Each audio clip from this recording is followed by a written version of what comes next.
I do it, but I really don't want to do it. But it just got me thinking. I'm gonna go on a little tangerine, kids. Just got me thinking. Like, she's gone, man. Like, and that's a scary responsibility because my sister can't do it, obviously. So I'm gonna have to fucking take on this whole fucking house and do everything, right? So just gave me a little bit of a eye opener. It's like, man, somebody's got to be there for my sister, and I know my other two sisters won't be. Fucking idiots.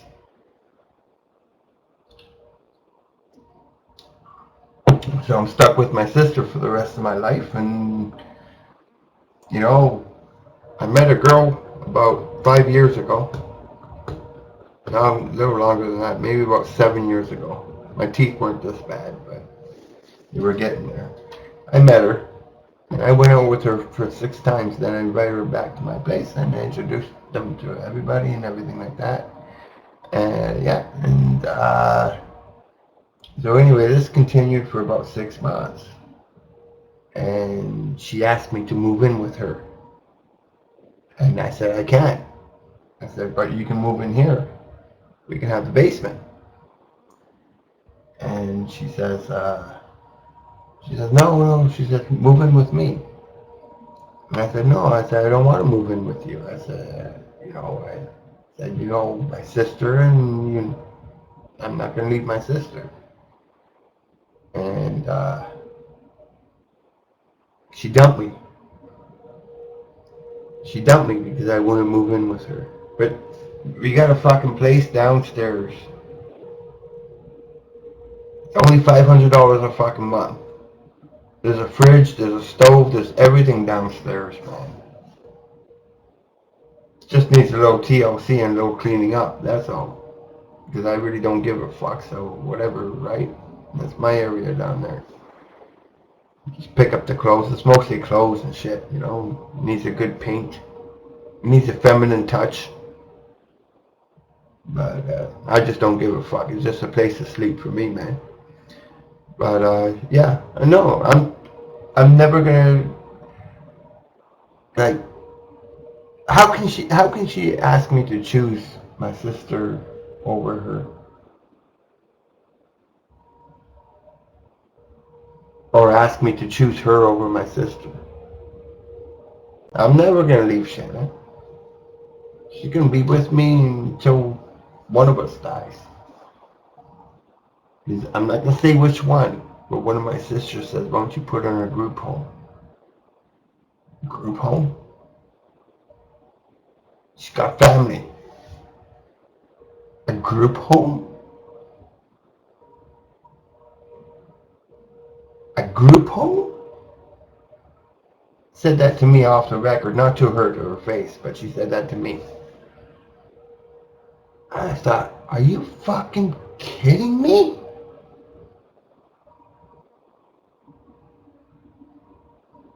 I never. Same with my mom. My mom will never go into an old age home. Do you know what her husband did? Her husband put his own mother in an old age home, and they sold the condo. Guess where the money went? To the son, so that he can pay off his fucking mortgage.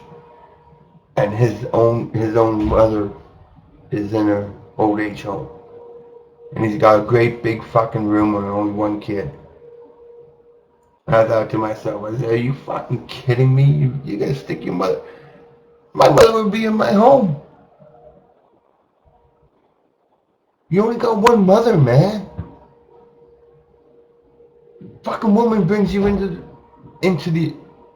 this earth. That's the kind of gratitude. That's the kind of mentality that you have.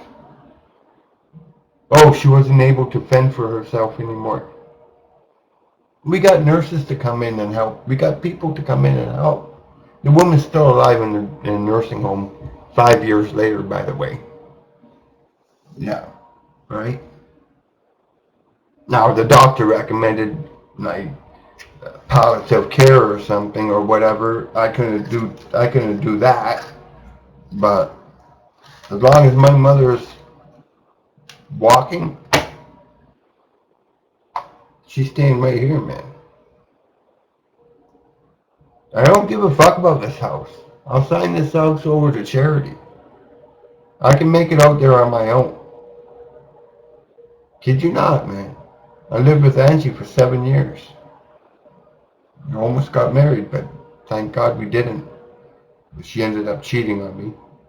But yeah, 7 years I was with that woman. And it was at St. Vincent and Grove in those apartment buildings. It was the top floor.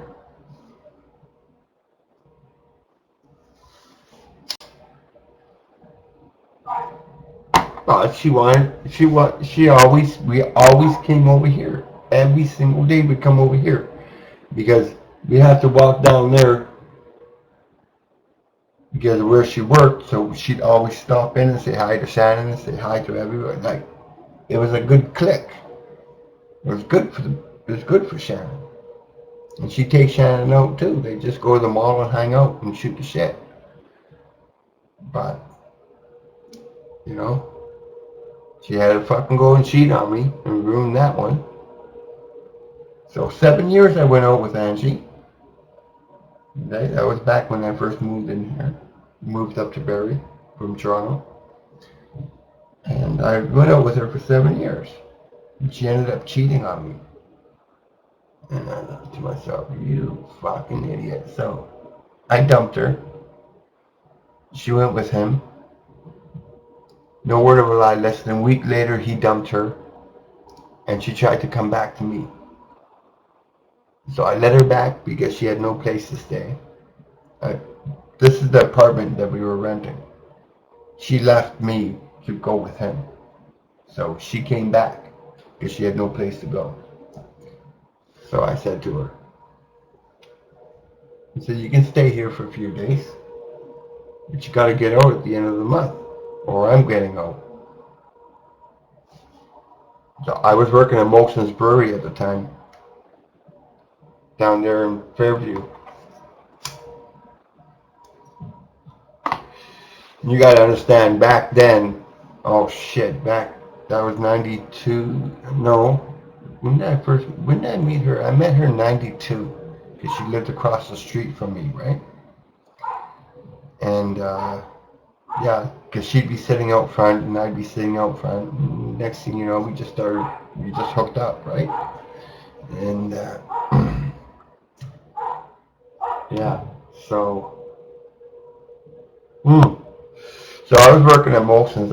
Back then, I was making $24 an hour. Right? I remember my first day at that fucking place. I'm fucking slugging because they put me on B1 on the fucking baling.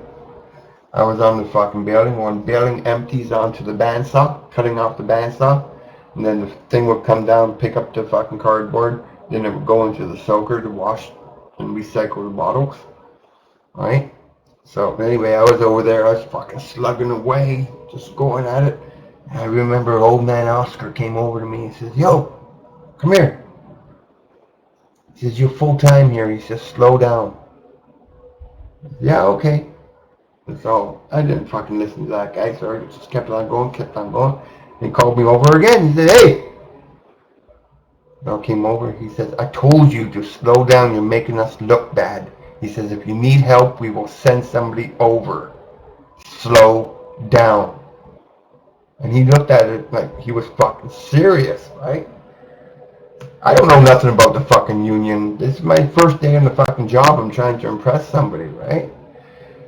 So anyway, so I slow right down, right? And we get all backed up. And they send somebody over to fucking clear it up. And we both clear it up, right? Moses had a catwalk. Honest to God, a catwalk around the entire plant, and the supervisors, the bosses, the supervisors were not allowed on the floor without a union rep. They could not come on the floor. They can't come onto the floor. They had to stay up there. All of our